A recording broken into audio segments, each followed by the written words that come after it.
Okay, here we go. It's 4 o'clock in the UK, and just to say a big hello to all our wonderful global community of educators that are joining us today for our webinar. A big thank you from the Global School Alliance to you all.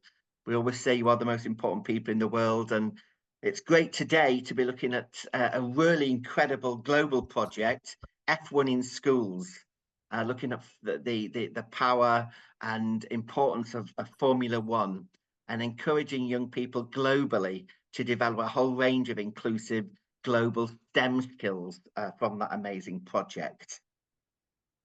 So we're joined by some amazing people. It's hello to Nelson, to Paul and to Daniel, and two of the winning team from the Langton Grammar School that we'll be hearing from. But we just thought we'd give you a quick overview of the Global School Alliance.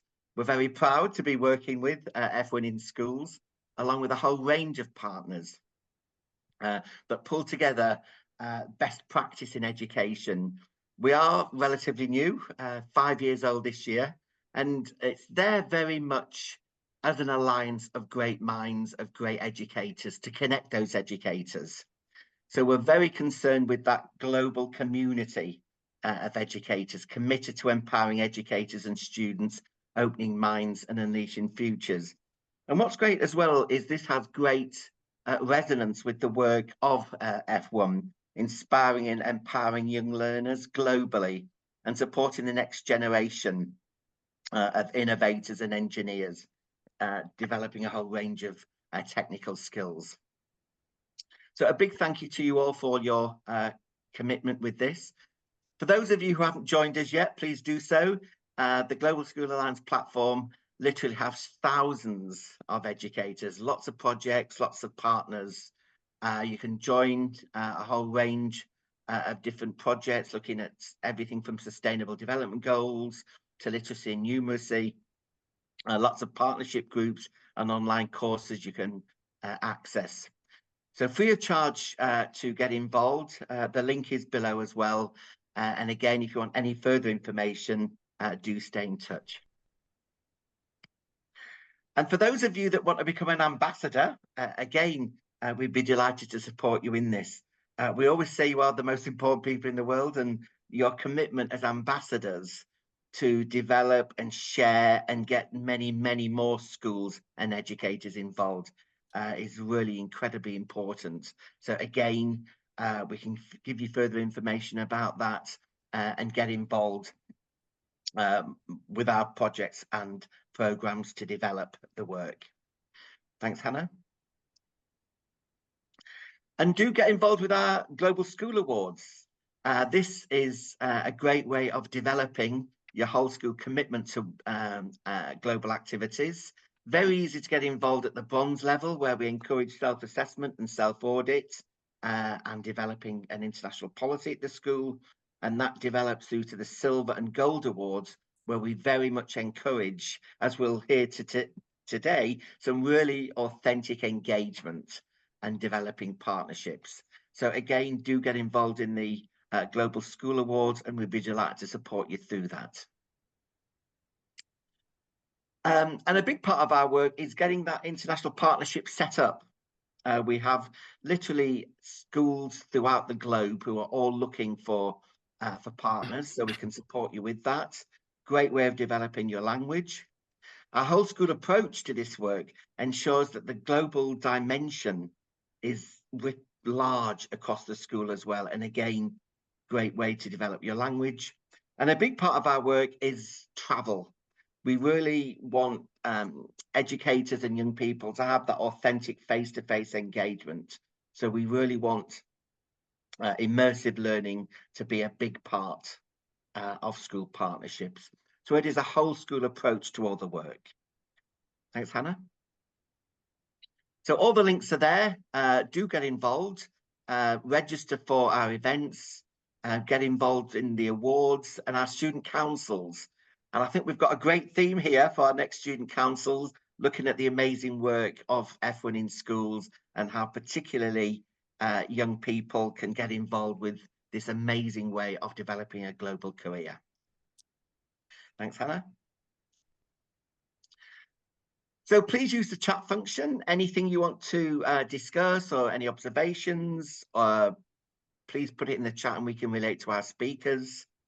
And do share on social media at G School Alliance and the GSA Conference, and do get the message out there about the importance of this work.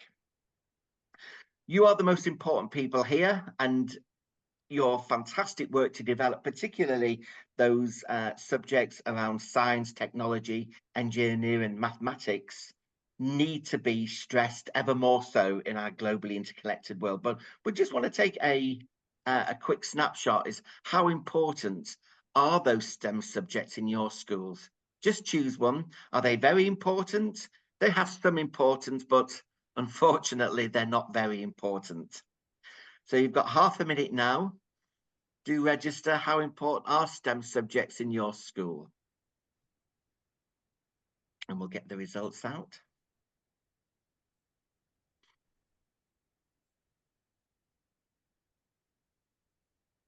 Okay, all done? Okay, Hannah, have we got the results of that? Wow, that's good to see. 76% of you saying STEM subjects are indeed important, which is fantastic. And the other 24%, that's really good, having some importance. So that's really good to see that STEM subjects still occupy a very important part of every school's ethos. So thanks for that. Okay, so moving on now, we are delighted to have some amazing educators, all of whom have first-hand experience of the incredible Formula One in Schools project, and also how this is key to developing the importance of STEM subjects and how those global careers can really be supported by involvement in these projects. So we'll be delighted to join by Nelson Vale.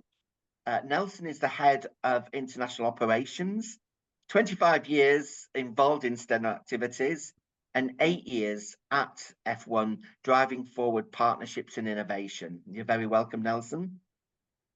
I'm also very delighted to be joined by the Langton Grammar School for Boys in Kent, and Daniel Pledger, who is their head of design.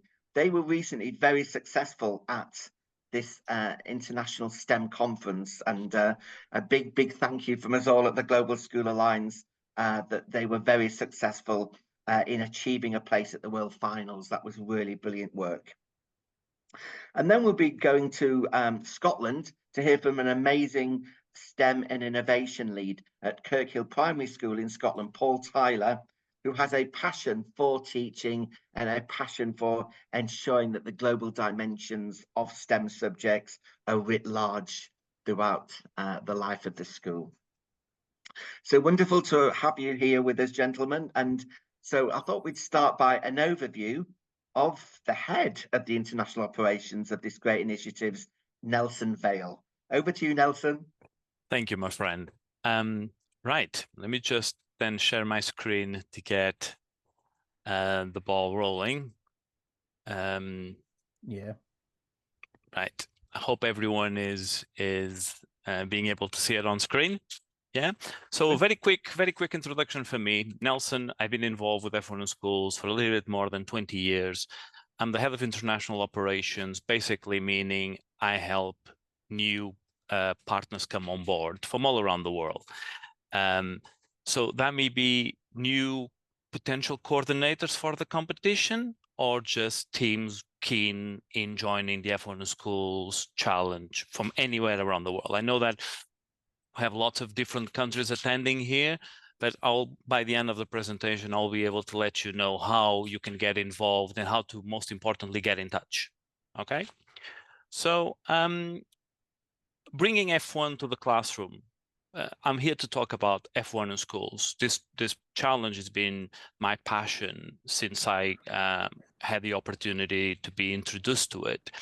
And yes, we are the official education program of Formula One. And the objective of our challenge is to allow the students to go through a journey of understanding not only the product cycle, but also working as a team and living through the simulation of conceiving a company or taking on a job role of exactly how things are going to be in real life.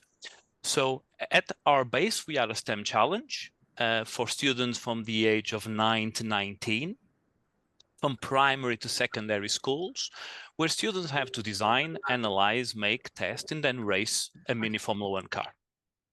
And with that, students are introduced to areas like project management and engineering and concepts as aerodynamic and marketing. And when we pull everything together around a product they will see coming to life, it all makes sense. Because right now, my opinion is that our students are not very well motivated in school, because to be honest, there's a lot of theory going on. And our project allows us to see a little bit of that theory being applied in a very practical way. So to motivate the students in the classroom, I think it's an excellent tool. In the end, our students are developing a mini Formula One car that will race down the track at a 20-meter track at around 60, 70 kilometers per hour. So pretty exciting. Just for you guys to have a view in terms of one of our events, because F1 in Schools is all about events.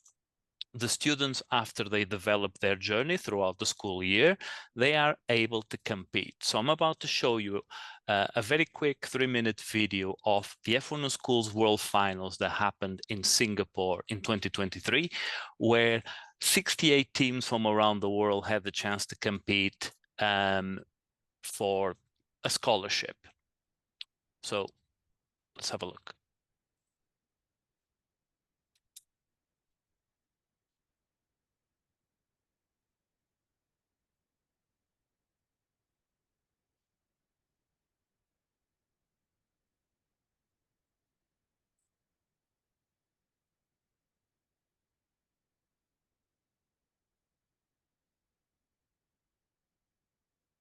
I hope you don't mind that I'm going to speak a little bit over the video just to contextualize things. These students have been being prepared and competing through regional finals, national finals, until they qualify to this event. We have students from all around the world, and they are all developing the same type of product, the car that is going to race down the track. But they're being judged in specific judging categories. They're having to be judged in an engineering category, a marketing, a project management, and they still have to do a verbal presentation of 10 minutes. What you can see on your screen is the teams in their most exciting moment, that it's racing down the track, the product that they have developed. So they are also creating a team identity and forming themselves as a team, but I will go into those details in just a minute.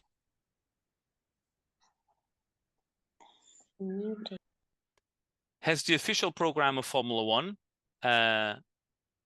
we have F1 connected, so the students then have an opportunity to be connected with people from Formula One. We have an exclusive pit lane walk by the end of the event, where we take the students to meet with engineers, to meet with even the drivers. But actually, their dream is to speak with the engineering teams, not actually the drivers, because the drivers are a very particular element of Formula One. But the engineers, the designers, the Adrian Newey's of the business, that's what our students are really focused on. Aramco is one of our major sponsors, and they are sponsoring the World Finals. And the scholarship is a scholarship in automotive engineering with universities in London.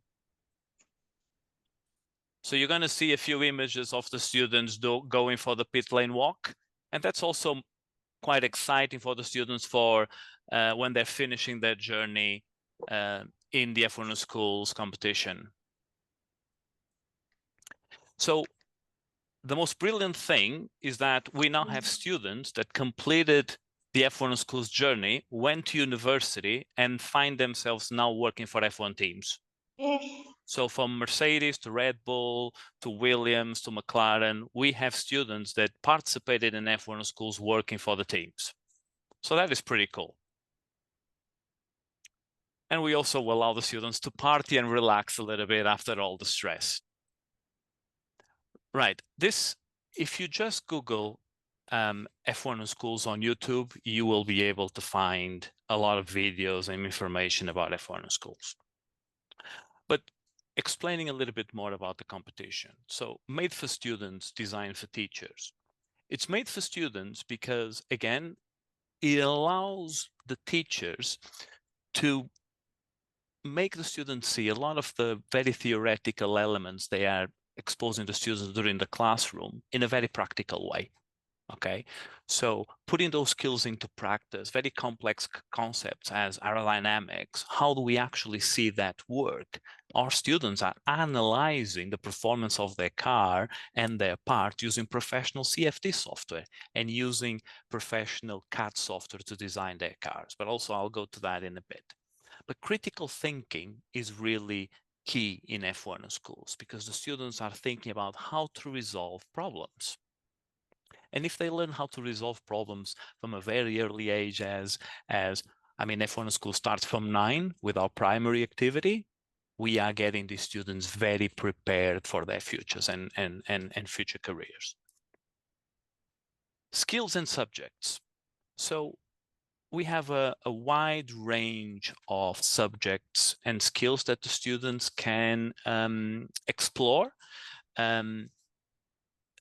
And to explain a little bit better, I'm just going to pass to the next slide because it will make more sense. I'm pretty sure that, John, we can then share the full presentation with everyone because it has a lot of information on the slides, but I don't like to read from the text on the slides. So then if we can then share this with the guys, that would be great. So, but look, from science, where students can analyze what makes a car fast and explore all those concepts. From manufacturing, exploring different ways of manufacturing, our students are challenged to use CNC machines and 3D printers. Of course, presentations, communication skills, by being challenged to present to a group of judges, they are exploring their communication skills, and this is going to be so important when they are engaged in a career in the industry. Communication is key. Of course, technology. We have a partnership with Autodesk, and Autodesk provides free CAD software to all of our students around the world. And now ANSYS is on board providing free CFD software for the students to be able to analyze their cars. All of this information is available on our website, f1schools.com. So again, by the end, I will be able to let you know exactly if you want to have more information about F1 schools, where to find that information. Enterprise. Marketing, it's also our core. Although we started as a full engineering challenge, it's become so much more. So the students are challenged to design, to conceive a team identity. And exactly like Formula One, if you see like Ferrari, how they position themselves with their logo, with their colors, with their social media presence, with their connection to the sponsors that they have, we want our students to simulate exactly the same thing. So you will be able to see from the students who got the ticket to the World Finals, how they actually positioned themselves and how difficult or challenging it was to create their own team identity. But also, I'm pretty sure they had a lot of fun with it.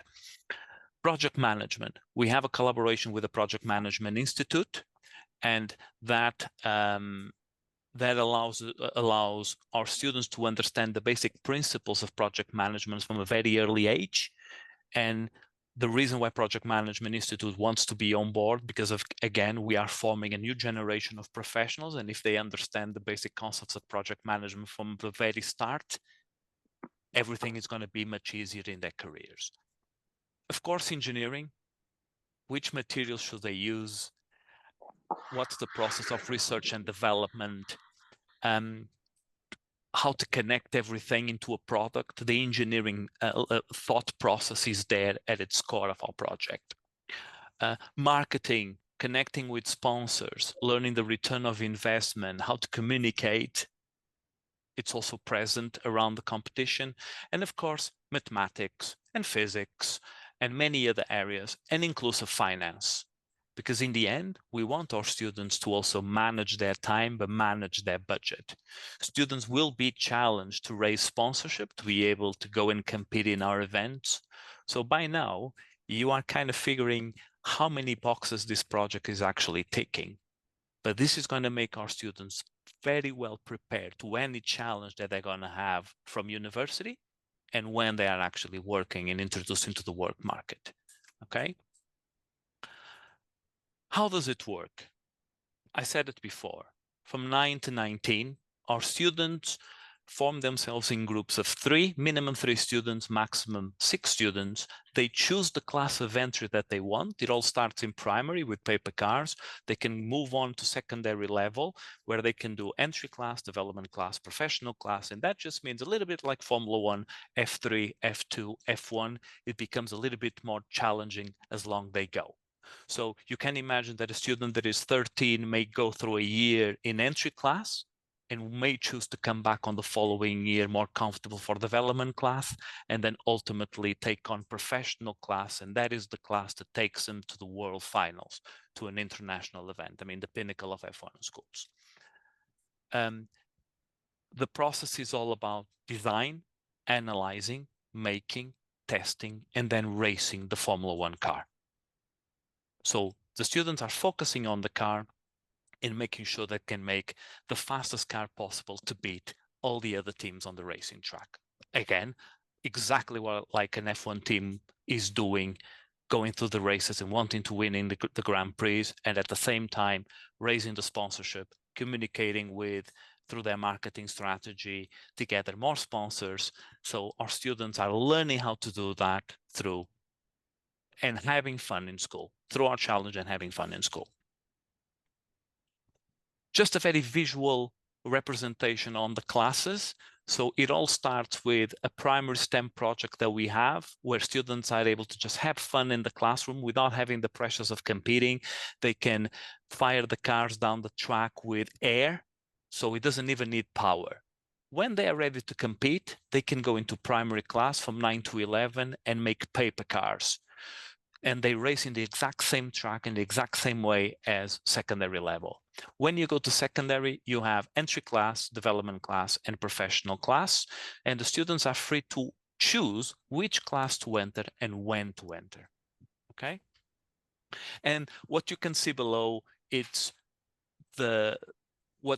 what entails going into which category and what they need to compete. So again, when we are able to share this, and this is also available, this information is also available on our website. How does it work? Again, the students will register these teams into the competition, and then from having school competitions, they will be able to enter a regional event, a national event, or a world finals event, but they need to qualify from one event to the other. There's going to be many countries here in this call.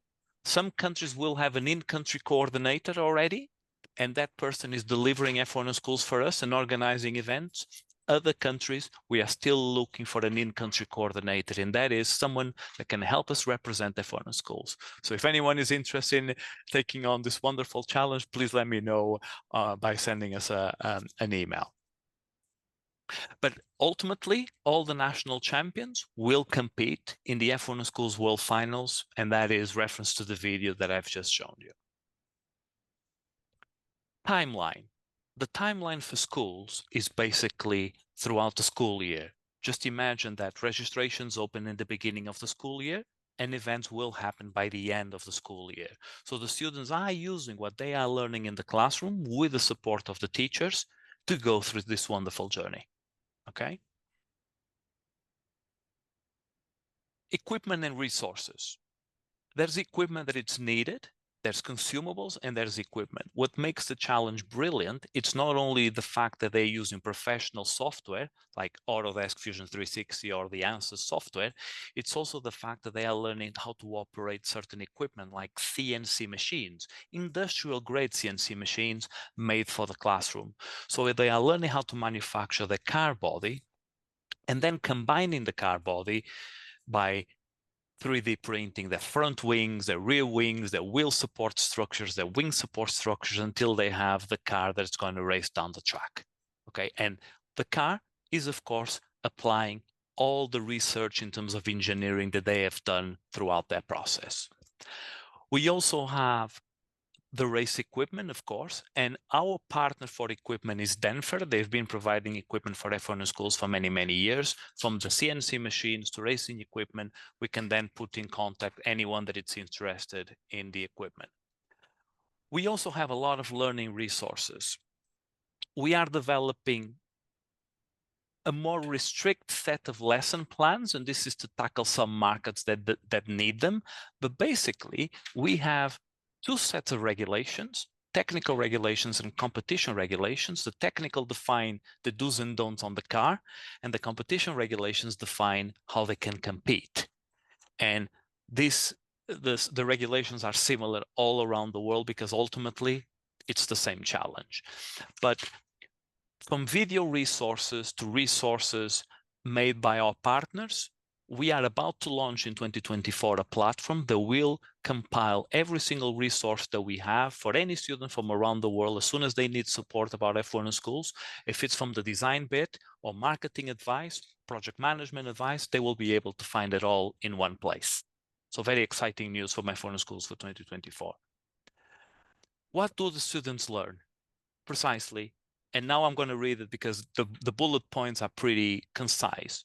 Designing and manufacturing a working product. And this is their car. It could have been something else, like a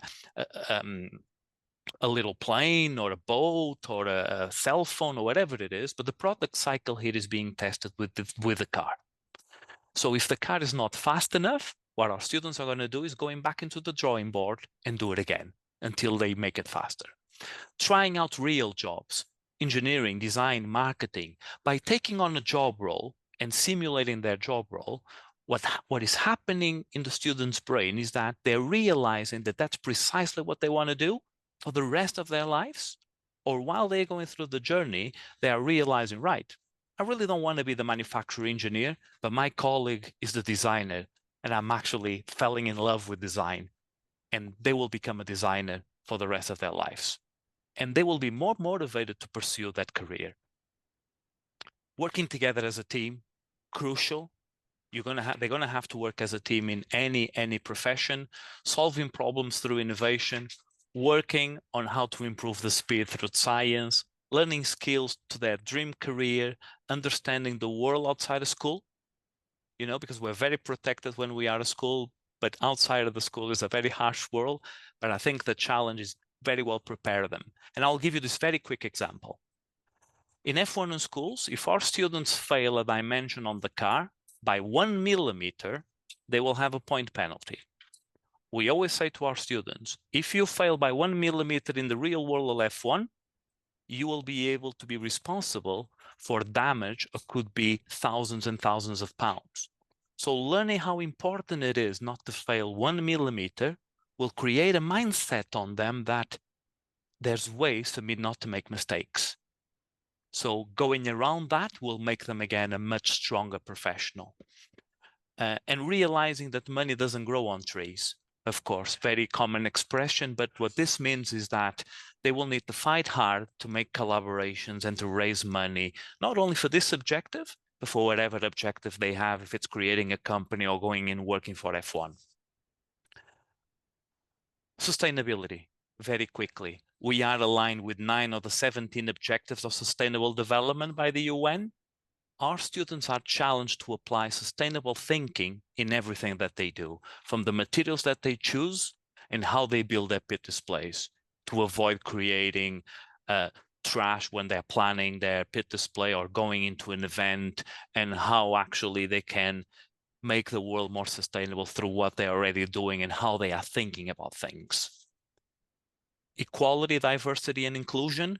We are a fully inclusive program. Any school around the world, from the most posh college in Switzerland to an underprivileged school, let's see, in the favelas of Rio, it doesn't matter. Everyone can enter in the same way. Because in the end, they need to challenge themselves against the racing track, not on the budget that they have, okay? So important to say that we have above 40% female participation. So engineering is not just for the boys. We want full girls teams, and we do have full girls teams in the competition. And of course, all genders, anyone can enter. F1 in schools, again, it's a lot about events. It all starts in the school. They can move forward to regional events, to national events, until the very glamorous world finals. Of course, not all the students are going to be able to reach the world finals, but that is not the most important thing. The most important thing is the impact that the challenge is having in the students by motivating them, one, to continue to study, and two, to be able to pursue whatever career they want. That is for me the most important thing, and I have seen it happen all around the world. So, final thing, if you need more info, guys, just go into our website. All of our emails are there. More information about F1 Schools is there. From wherever you are in the world, if you want to join the F1 Schools family, please get in touch with us, and we will make sure that you have all the tools to be able to join.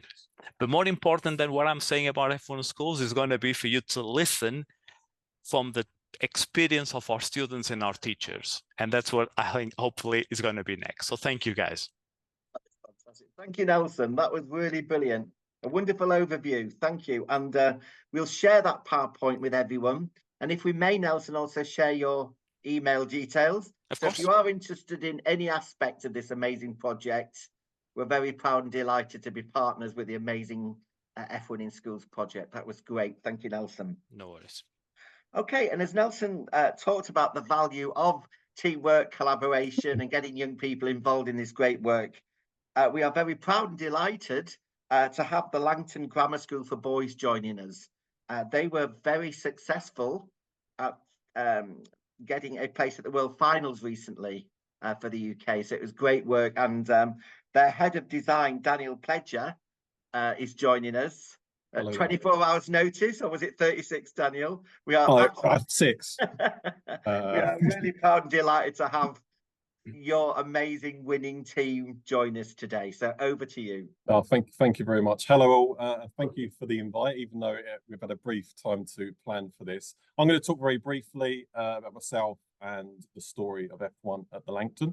And then I'll pass it over to us, two of our successful students that are part of the Leaf 1 team. Hello all. Obviously, my name is Dan Pledger. I've been working in education now for 20 plus years as a teacher of design and technology. You know, I'm very much a true believer to fly the flag for design. I think it's an integral subject in all schools. I know nationally, I know in our country, it's struggled a little bit. It's struggled a little bit with its identity. So I've just had something come up on my screen. What do I press? Cancel that. Sorry, I do apologise. It is an integral subject, and it is in our school as well. I'd like to think it's the fulcrum. It makes a lot of our subjects tick. You know, it's where the magic happens, which is really important. So I introduced the F1 program to our school about 5 years ago. Look, the main reason why I've integrated projects like this, and we do have engineering design type projects, is just one of the elements that we do at the Langton. And 5 years ago, I approached the Parents Association, because obviously with these projects, you do need a little bit of money to get the project started. So we invested in the F1 track, which Denford produce, and you can buy that in so you can test your cars when you build them and make them. So we managed to get that, and we got a little bit of funding for that. And obviously we got a CNC router as well, because obviously you need a CAD CAM to facilitate the development of the cars.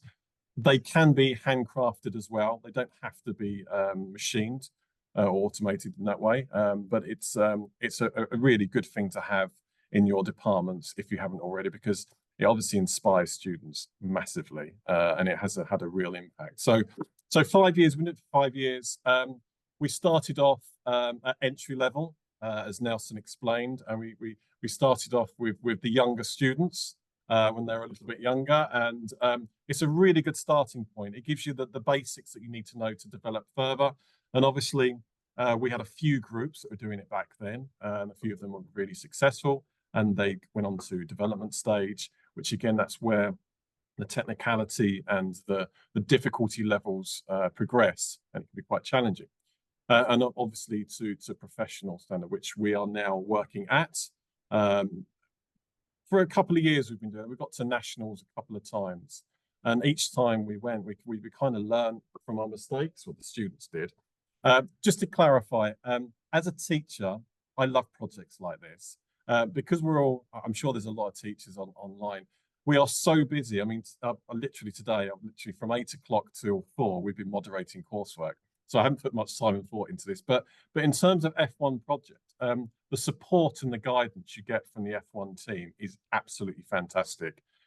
Please check out their website, because all of the information is clearly on there. It supports me in terms of chipping in and helping them out when they've got questions. And again, it's a real support for these students as well. So it is arguably a project you can pass over to the students, okay? In terms of health and safety and guidance and support, obviously, because there's a lot of travel. Regionals, where was regionals this year? It was Christchurch. It was Christchurch. We're not far from us, but we've been to Oxford, London. We've been to a few places, and obviously we're going to experience World soon, which we're not quite sure what that will be, but I'm sure it's going to be. It's not going to be local, so it'll be a fairly big distance. So my support is for that, but it is a type of project where you can just allow the students to flourish. Now, we're at a grammar school, so these are fairly bright students here.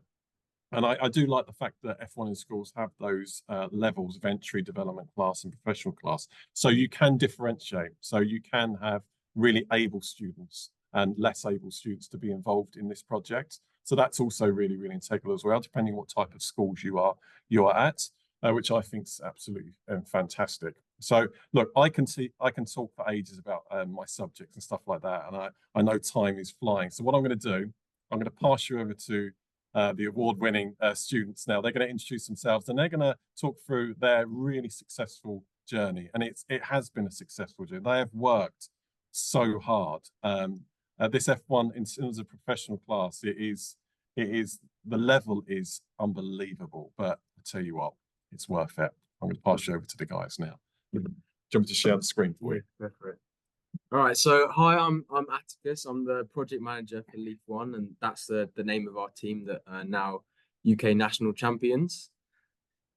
And Piers? Oh, hi, I'm Piers. I'm the research engineer for Leaf. I've competed previously in both an entry and a development class team, but professional class has definitely been a big step up in terms of the difficulty and how much I've learned. I've gotten a lot more out from the project this season than I think any other season that I've competed.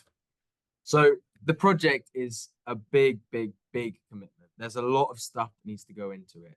And Nelson mentioned a few of the stuff earlier. You need skills in CAD CAM. You've got to manufacture your cars. Once you get to nationals level, you've got to manufacture 2 of them to the same standard. Otherwise, he mentioned, you get penalized, which is annoying but necessary. And you've also got to produce portfolios that show the type of work you've been doing over the course of the project. Pit display, which Nelson mentioned, which is basically showing off how you've been sustainable within environmental terms, social like sustainability, and also economic sustainability. And then it's really the fact that despite it being a big commitment, it has so many benefits that it's almost it's really like it's a great experience, and you can get so much out of it. So we're just going to talk a little bit about our team's history. So originally our school had a few teams at different levels. So myself came from Hex Racing, which was a development class, and Piers, you came from... Yeah, I came from Flow, which was a development class team that competed a year after Hex and the previous Leafs team's last nationals. So I've gone straight from development to this year competing now in professional. Yeah, and so we used this. So these times you can see on the screen. These are all of our experiences at nationals for the first time, and what you sort of lack at a regionals level, you get so much out of the nationals level.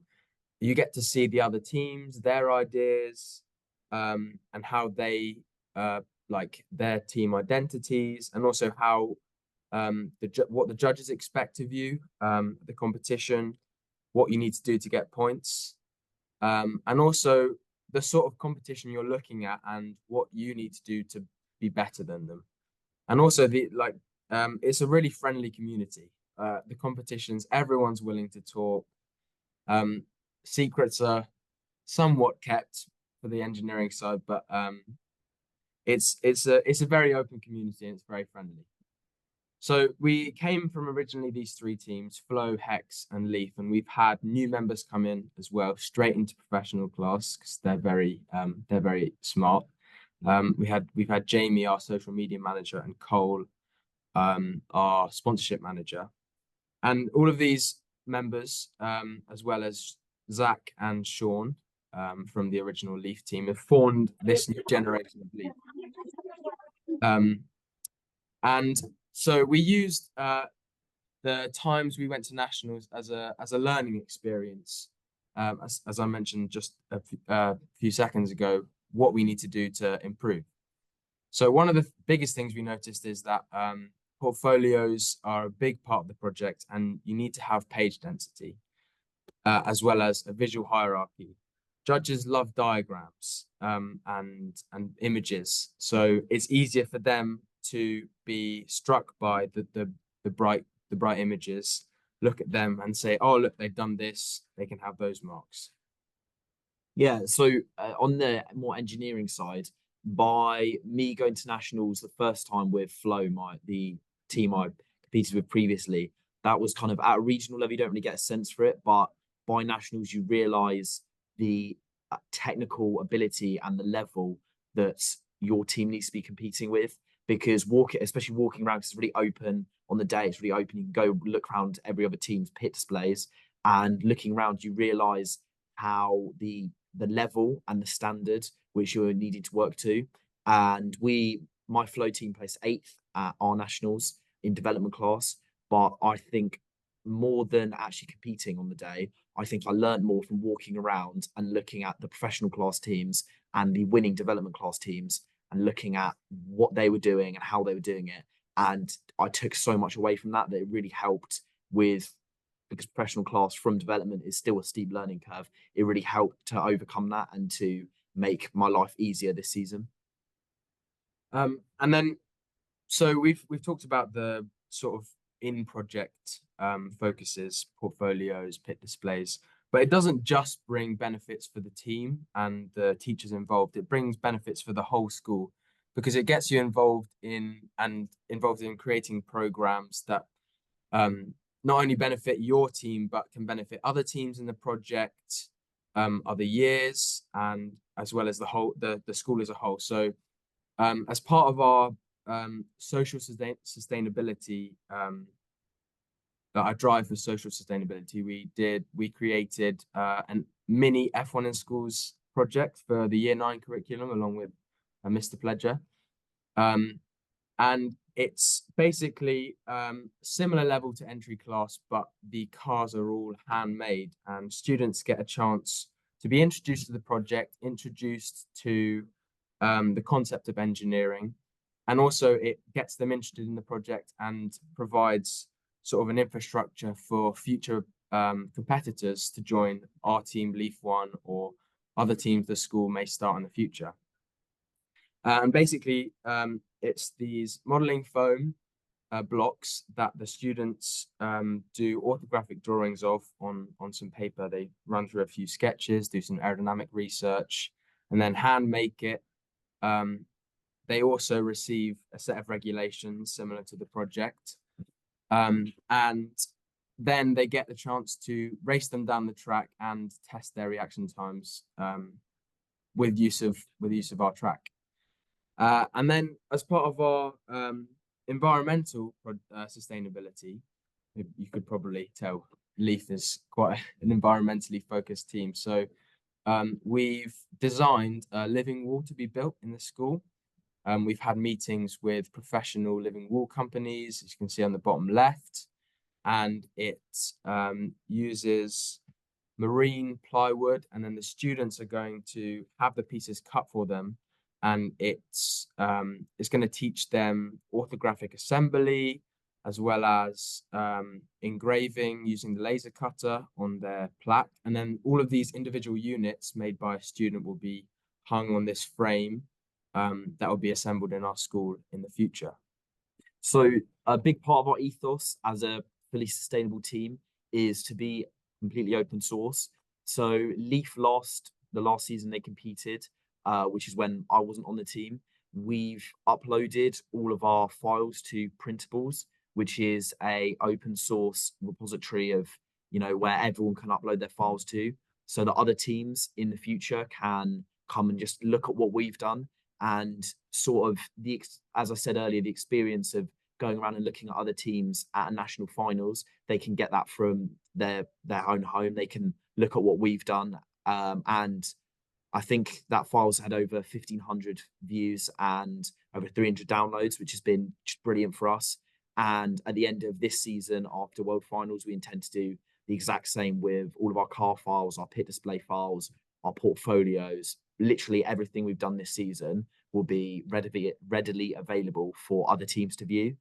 Our lead engineer, Zach, has also had some international collaboration, which has been brilliant.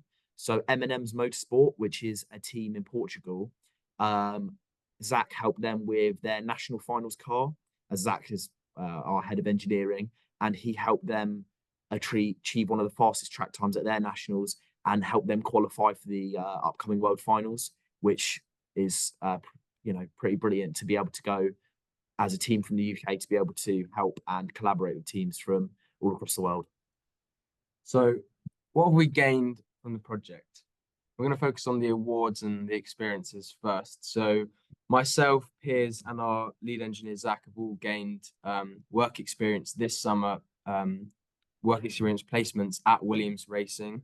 It's a 4-day experience, and we get to work with an actual F1 team, which I'm sure many students would jump at the chance to get.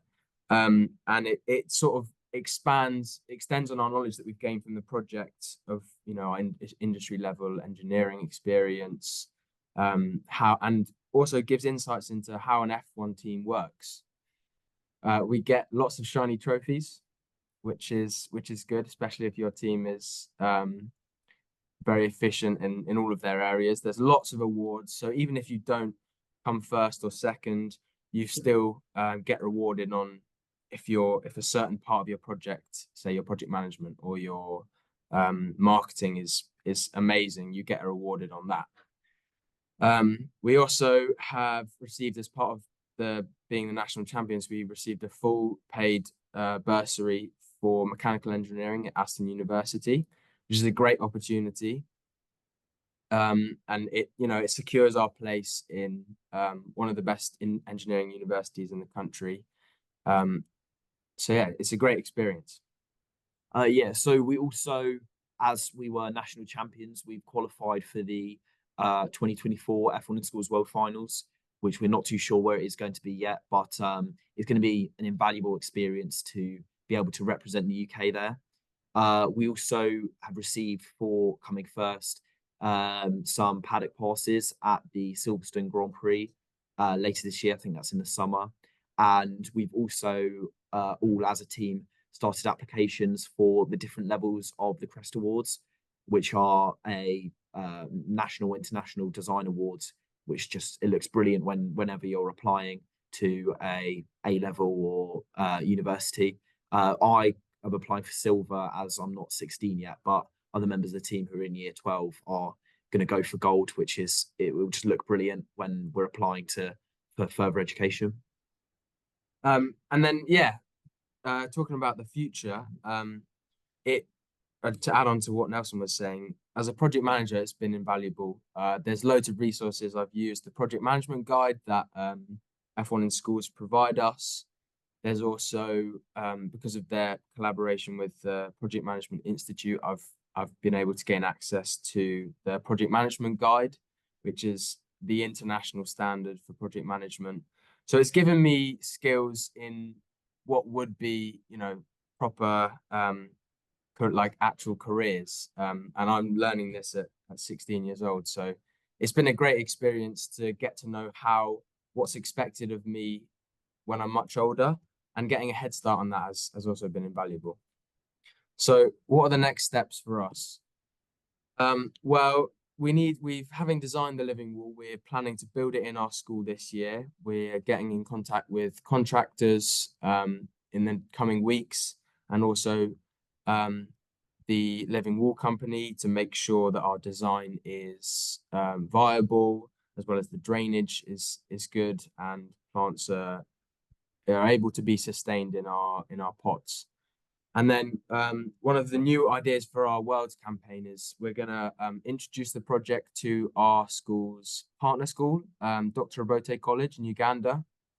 We think it'd be a great experience for them, and we'd run sort of a similar project to our Year 9 F1 in Schools project that we run here. And that gives them an introduction to the project, and also it builds the foundation for when they get the funding to introduce them and start sending teams out to their project in Uganda. And that's all from us. Wow, fantastic. That was really, really impressive. Thank you so much. And the comments in the chat, very awesome, great presentation. That was really wonderful. And I think you demonstrated as well what Nelson was talking about the importance of team working, understanding the world, collaborative skills. It really is a fantastic project. And if you check out the Langton website, there's a big section on there as well about it. But a big thank you. Good luck for the finals wherever they are. I'm sure your you do Instagram, extremely well. your Instagram, so they can follow you. Yeah. You can also, if you want to keep updated on our team's progress, you can visit our Instagram, leaf1.gb, or our website, leaf1.org.uk. We're also on Twitter and Facebook with the same usernames as Instagram. Brilliant.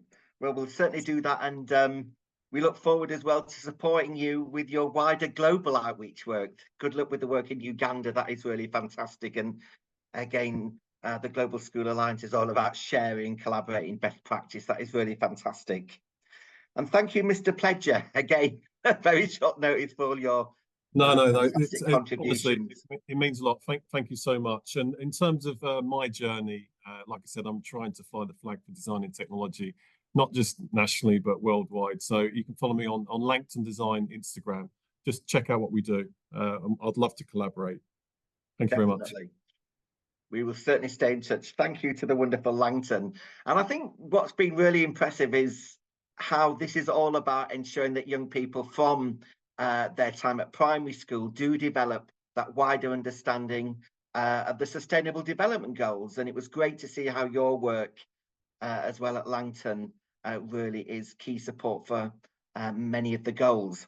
So bringing it back to its wonderful basics and the importance of developing STEM and innovation at the primary school, we're delighted to be joined by the amazing Paul Tyler. Paul is STEM and Innovation Lead at the Great Kirkhill Primary School in Scotland, and he will share with you his own passion and commitment for ensuring that at primary level, young people are developing that wider understanding of the Sustainable Development Goals and how STEM subjects can be supported at primary level. So thanks, guys, and it's over to you, Paul. Hello, Scotland. Hello.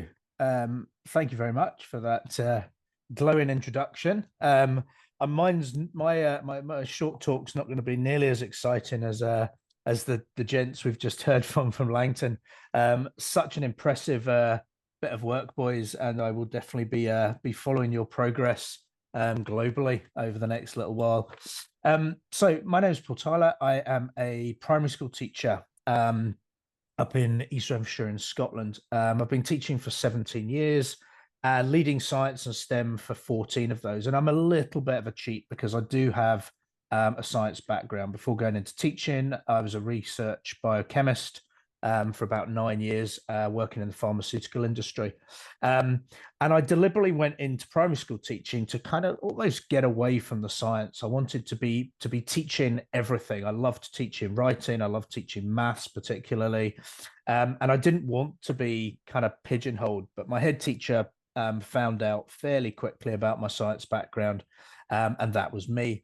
I've always been passionate about developing sustainability in teaching.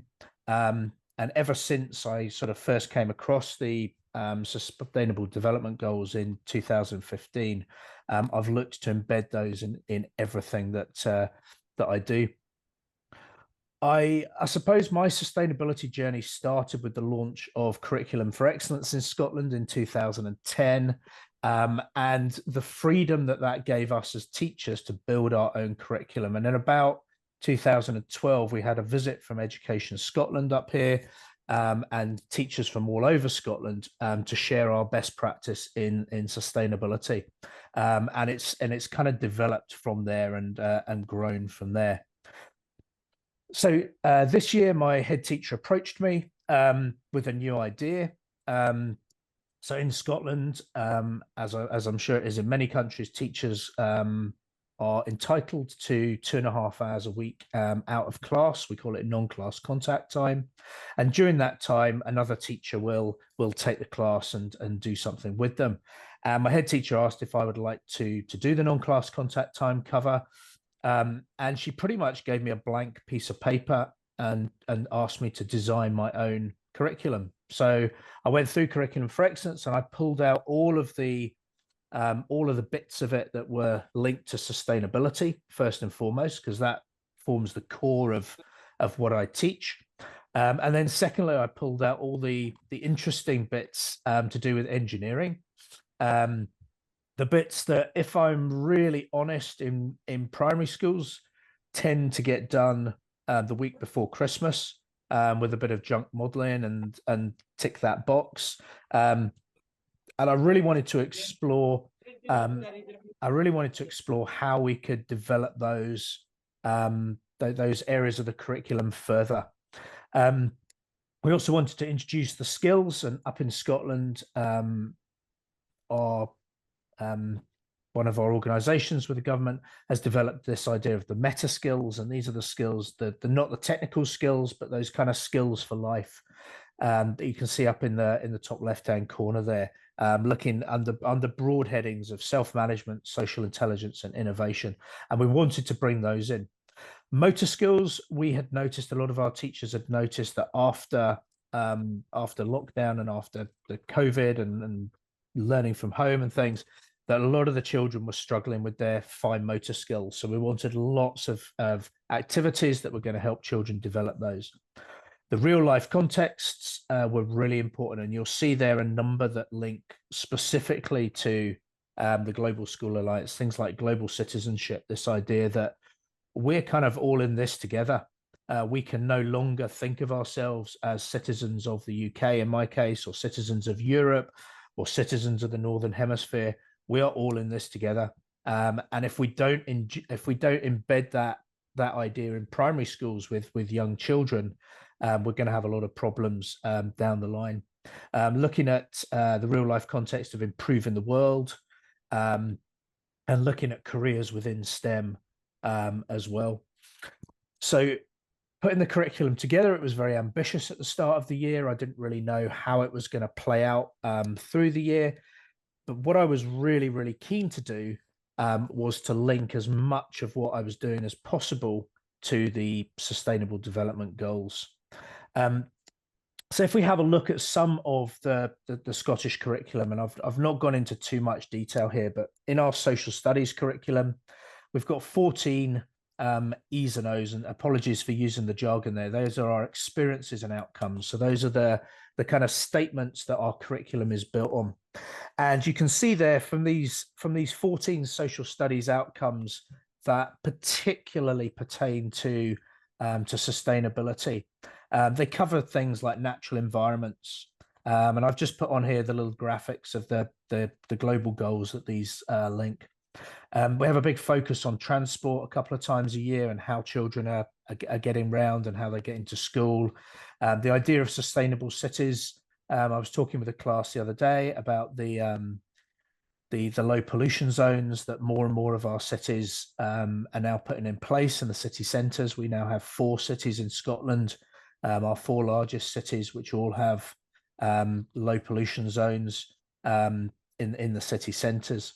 Looking at food production and how we not only produce food in our local areas, but how food's produced around the world and how food is moved around the world, and how we can achieve that second global goal of zero hunger. We look at housing. The school that I worked in previously, when I started working there, was green fields on 3 sides of the school. It was a stunning location. And when I left the school 11 years later, it was basically in the middle of a housing estate. So we look a lot at urbanization and urban spread, and the effect that has on our society, the effect that has on our communities, and also looking within that at responsible consumption and production, the type of houses that we're building, and the type of communities that we're creating. Just going through the rest of these very quickly. So we look at climate zones, and climate science is something that I've really started to teach a lot more this year. I've been involved in a couple of projects, particularly looking at climate science and how can we teach primary school children the basics of of climate science, and how the climate works to our best knowledge and how we as humans are affecting that.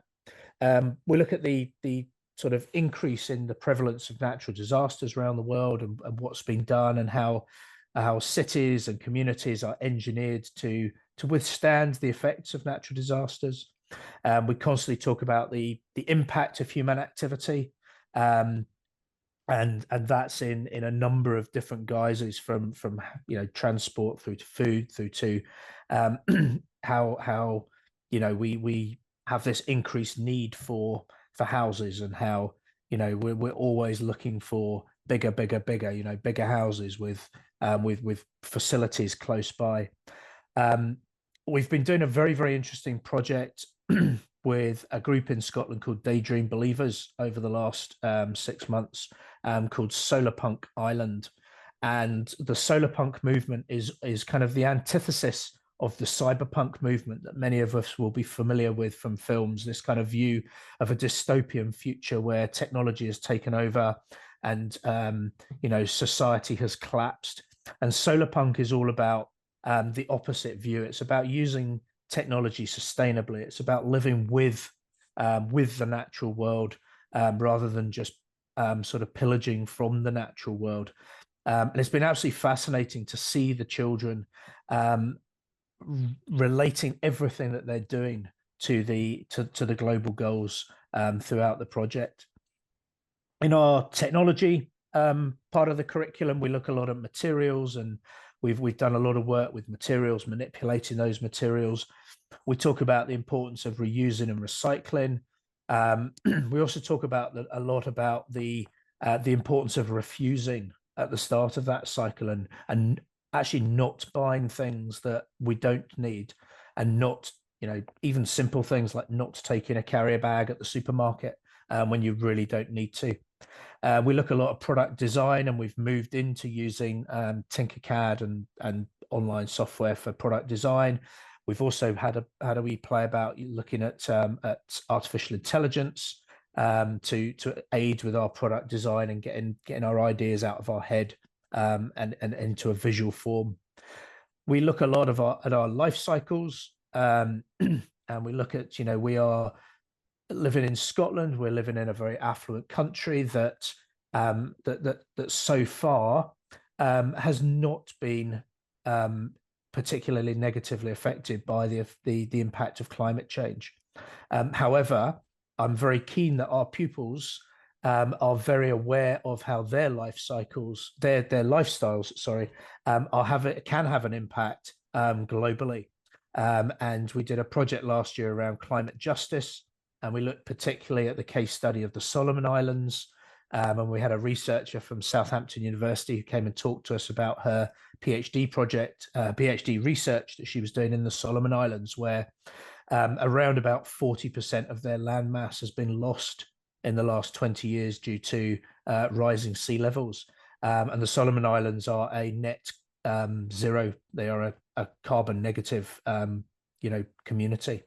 And then we look at new technology, and we look at how new technology can help us to achieve the global goals, particularly, and how new technology while it needs to be treated carefully and it needs to be explored properly, can have a huge positive impact on our lifestyles.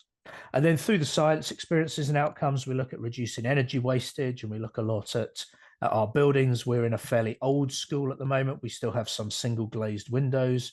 So we did a project using infrared cameras to explore heat loss from the building, and then made some recommendations to the head teacher and to the council for improvements that could be made to our building.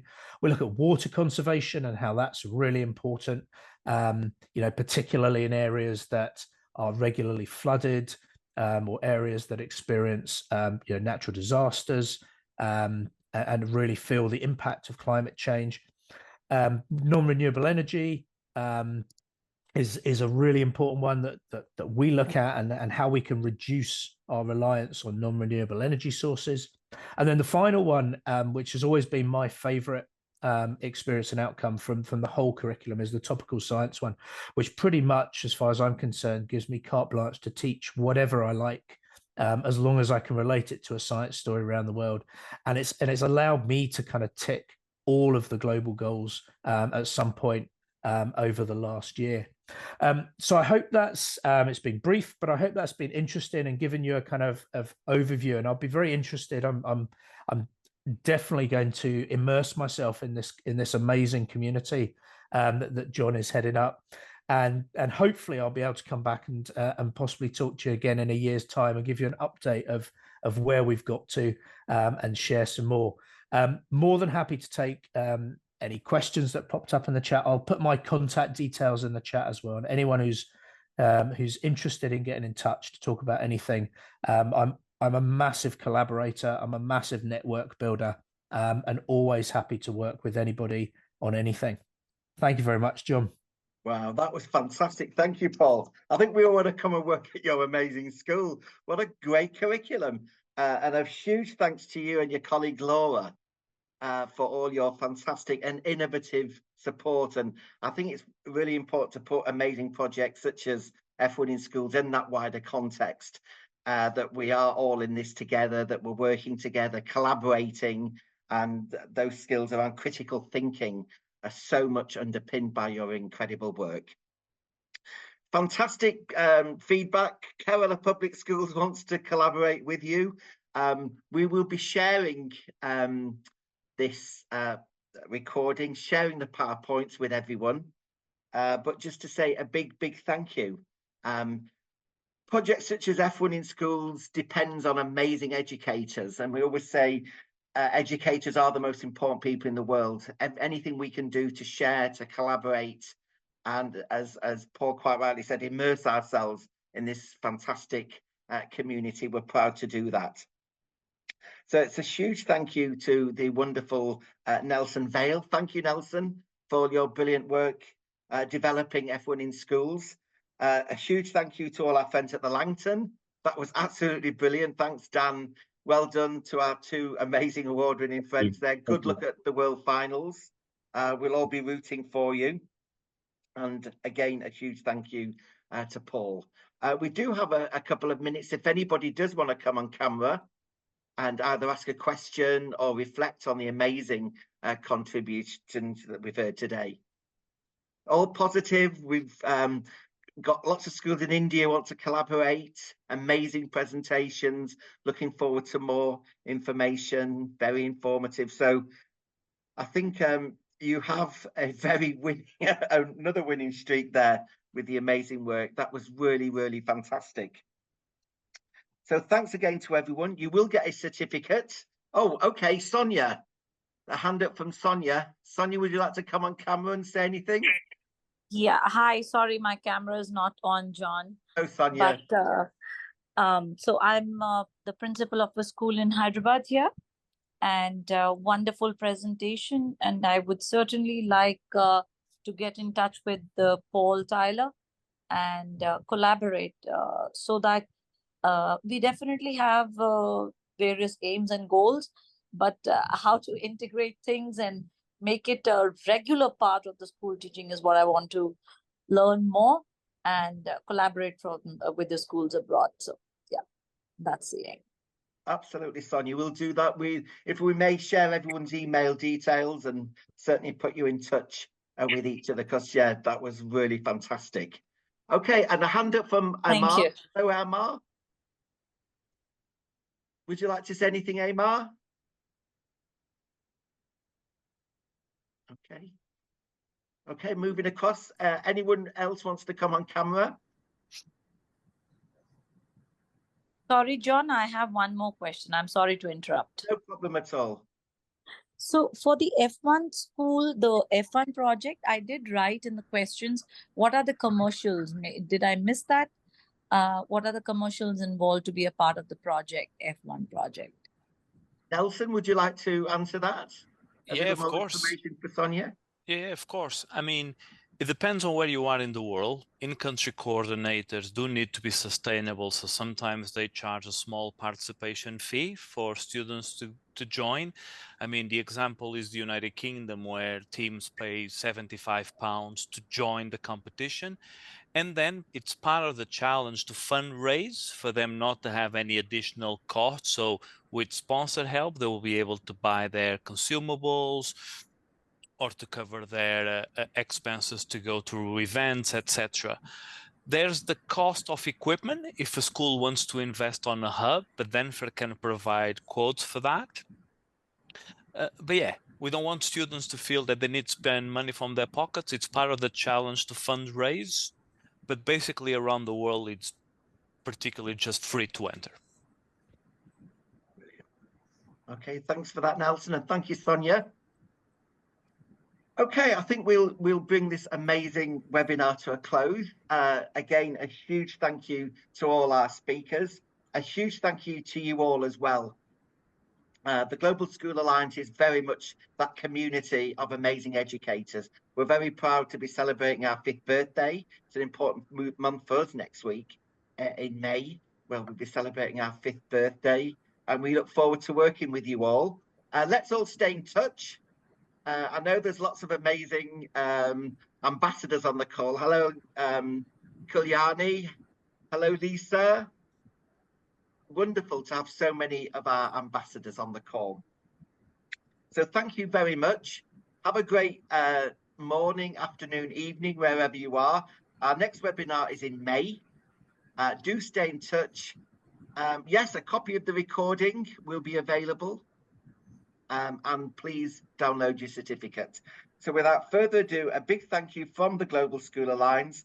Thank you, Nelson. Thank you, Paul. Thank you to Daniel and our friends at the Langton. Let's all stay in touch. And as we said, you are the most important people in the world, and let's stay in touch. We are all in this together. So thank you. Take care, everyone. Okay, bye. Thanks so much. Thanks, John.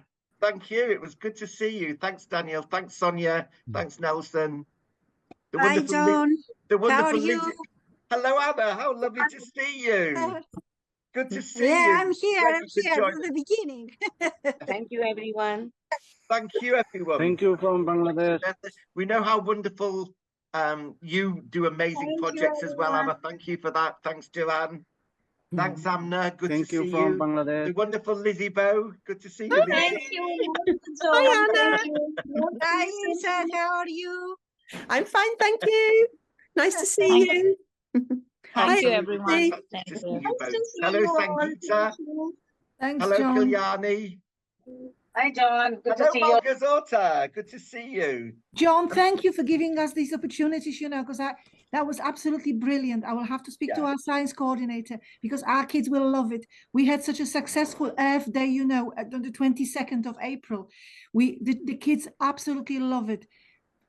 Planet versus plastic. They were just involved, and they just want to know more, so that'd be brilliant.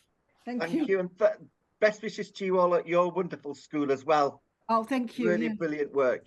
Yeah, thanks. Good to see you, Margazota. Thank you, Kalyani, for such a wonderful event as well on Saturday. Thank you, John, for your great presence. Our children have got a lot of information about GSA, and even we are very happy to see you there. Thank you. No, it was really, really wonderful. And hello, Joanne. Hello, Valentina. Hello, Sangeeta. John. Good to see you. Greetings from Hello, Albania. Daisy. Good to see you. So let's all stay in touch. Oh, Alejandra, good to see you. Hello, John. Mr. Hello, John. Elijah. Good to see you. It's to me. Thanks for the amazing work you're doing. Return from Bangladesh. Hello, Leighton. Good to see you, sir. Thank you very much. I'm very happy that you connected me. I am from Bangladesh, Sylhet Government High School. Fantastic. I am excited to hear your speech. No, it's wonderful to see you, sir. Let's all stay in touch. Thank you, Abdulaziz. Thank you. Thank you very much. Thank you very much. Bye. Thank you. So take care. We will see each other in May. Let's all stay in touch with each other. Love to see you again, John. Good to see you, Amna. Lovely to see you again. Best wishes to you and everyone at your wonderful school. I want to, please, I want to a school to work with students as a exchange program. Access Absolutely. to student to student. Delighted to do that with you. If Absolutely. there is any school, please provide me with a school that I can exchange students to students via email or blogging, climate change program like this. So I will be happy if you provide me with a school for working or activities. Absolutely, will do. Good to see you, sir. And hello, Madhumita. Hello, Jazia, Valentina. But thank you for everything. Let's all stay in touch and we will see you in May. So take care, everyone. Good night. Thank you. Good night, everyone.